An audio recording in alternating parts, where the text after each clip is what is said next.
I'm Steve Lindauer. I am the Public Affairs Officer with the Southern Indiana Leathernecks, and this is Jeff Langebrake. Jeff is also with the Southern Indiana Leathernecks, but he is the coordinator for Toys for Tots this year. Welcome, Jeff. Glad to have you here, and thanks, Steve. Great to be here. Yeah. All right. Well, good. So we're going to try to explain, or give those of you who may not have, the listening audience may not have heard of Toys for Tots. I can't imagine at this day and age that you couldn't, but there's probably people out there. So I'm going to let Jeff kind of explain a little bit of a history, Jeff, if you will, please, where this all originated. Let's kind of start from the ground up. From the ground up, Toys for Tots originated basically in the garage of a major and his wife back, 1947, I think. 47, 48, yeah. She noticed that as everybody went to war, all the men went to war, that there wasn't a whole lot to do for Christmas. There was gift giving, of course, but not like when the whole family is there. So she and the other ladies who stayed behind started making handmade Raggedy Ann dolls.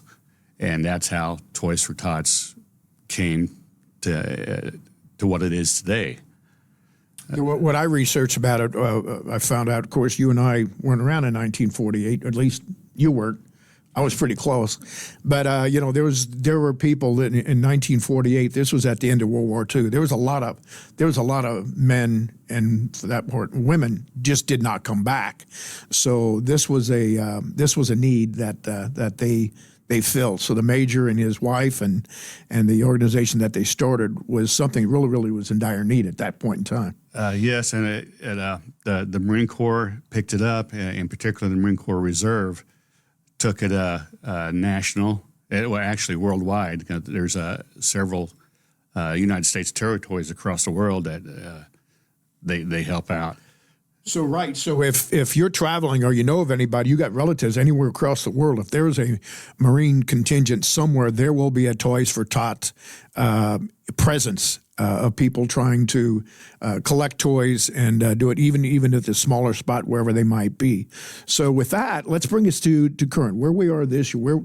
You're the coordinator here, and you've been doing this for a year or so, I think, right? A couple years? Doing this for 3 years now, okay. And I just promoted my wife to a full-time assistant. She got ranked? She got ranked now. She's my sergeant major now. What else can you give a wife that has everything other than a volunteer service, to help run? But this is our 29th year now. This year we'll be at the DuBois County 4-H Fairgrounds. It's our third year there. Which is a great location, isn't it? Lots of room. Lots of room for the volunteers, the toys, and all the applicants to come when they pick up the toys. We have a line of cars that stretch across that parking lot, people picking up their toys. I might point out also, and I'm going to ask you here in a little bit, what all geographic area this covers what you're responsible for.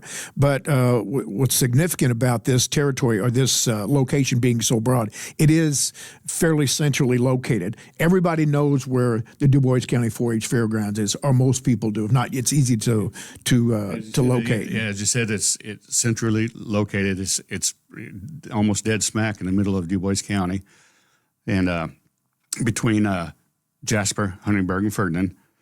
And not just those cities, but also around, we're serving, of course, DuBois County, Pike County, Perry County, Orange County, and northern half of Spencer counties. It's all around us. Excellent. So I know I've been involved in it in the past, a little more than I have recently. Thank God people like yourself and the Sergeant Major Doris have stepped up and kind of helped us out a little bit so we can do some other things. But it's been a great program. And I guess maybe let us know, when's it kick off this year?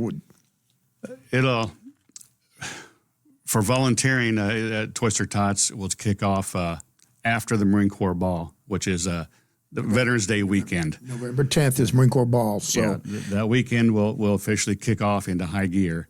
The week or two before that, there'll be a few of us putting things together, the infrastructure, the tables, chairs, stuff like that. But after Veterans Day, we go into high gear.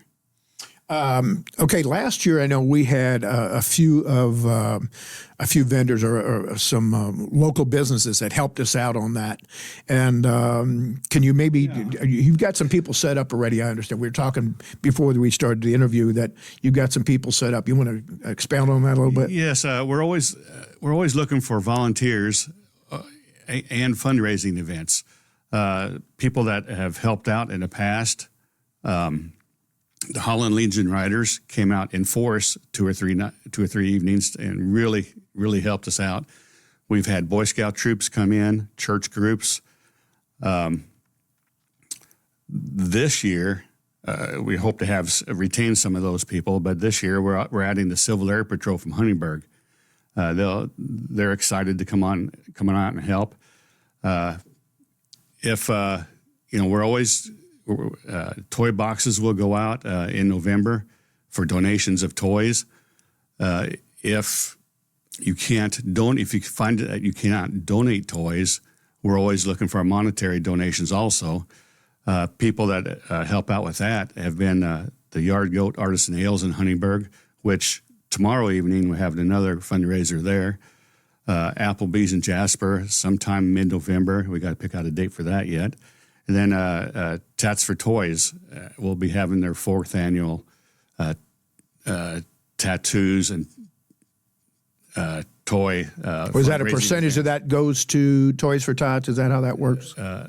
They collect several boxes of toys to donate for us. One other thing I know is something that I had the pleasure of being involved in last year. There was a lady, a local lady, who was she was the spouse of one of the local business, one of the large businesses in Jasper, and she and her family, they had a Christmas party, and so they invited a lot of their friends, close friends, and relatives and whatever. And the idea was for those that attended that Christmas party, that private Christmas party, they were to bring a toy of some sort. So she called me up like a couple of days after the meeting, after the party, and she says, "Can you come pick up the toys?" And of course I said, "Sure, I'll be over there in a little bit. What are we talking?" So she said, "Well, you might want to bring a pickup truck." So I personally went over there with my pickup truck. I couldn't begin to touch it. So if you recall, I called you, and my gosh, I don't know what the number was. If you recall, I kind of blew, through this. Toys, but I had to bring a trailer. Yeah, I had to bring a trailer. So this was one individual lady that took this upon herself and saw this as an opportunity to give back, and she just blew it out of the park. It was outstanding. So we're looking for people like that. She was very creative doing this, as Jeff said, things like this, even the cost of where we're locating the distribution center, there's costs involved there. So we're really asking for sponsors to. We need some monetary donations, and what we don't use for that. You might talk a little bit about some of the toys and the age groups and things like that, because I know we don't always get certain age groups, and we use that money to buy toys. You want to talk about that a little bit? Right. Yes. As I said, toy boxes will go out mid-November, and that's where we get most of our toys from. Is from just people like you donating into those boxes, or different clubs and stuff throughout the county. But also, we do have websites, jasper-in.toysfortots.org, where you can donate money directly to the Jasper, Indiana campaign. Any money you donate to the Jasper, Indiana campaign stays in this area. It does not go to a weekly paycheck for anybody or anything like that.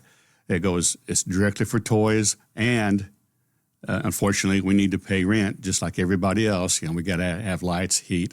We need internet access at our locations, stuff like that. Money. We love the toys, but we also need money. Absolutely. So I guess here in the future, we're going to be having another one of these, a little more details. And I understand you're going to be coming and telling us where the drop box are going to be located, and the start time, end time of the program. Right. And this coming about October 15th ish, we'll start calling the area businesses to see if we can bring the toy boxes in, and then and we'll have that. We've got a long list of stuff of places. So, so I'm sure those of you in the listening audience or viewing audience that have seen us in the past, look for the white Toys for Tot boxes at some of the retail places. We appreciate all that you can give. And again, we could always use the monetary donations. You want to give one more time contact information on how to do this? You can reach, if you want to donate toys, money, or have any other questions about Toys for Tots, you can reach us via email at jasper.in@toysfortots.org, or you can go to the website jasper-in.toysfortots.org, and you can get other either local and even national information about Toys for Tots there. So with that, we're going to wrap this up. Jeff, thank you for having us, or thank you for coming in and joining me and giving this as a very worthwhile organization. So with that, we thank you for viewing Scuttlebutt, and we'll see you on the next program.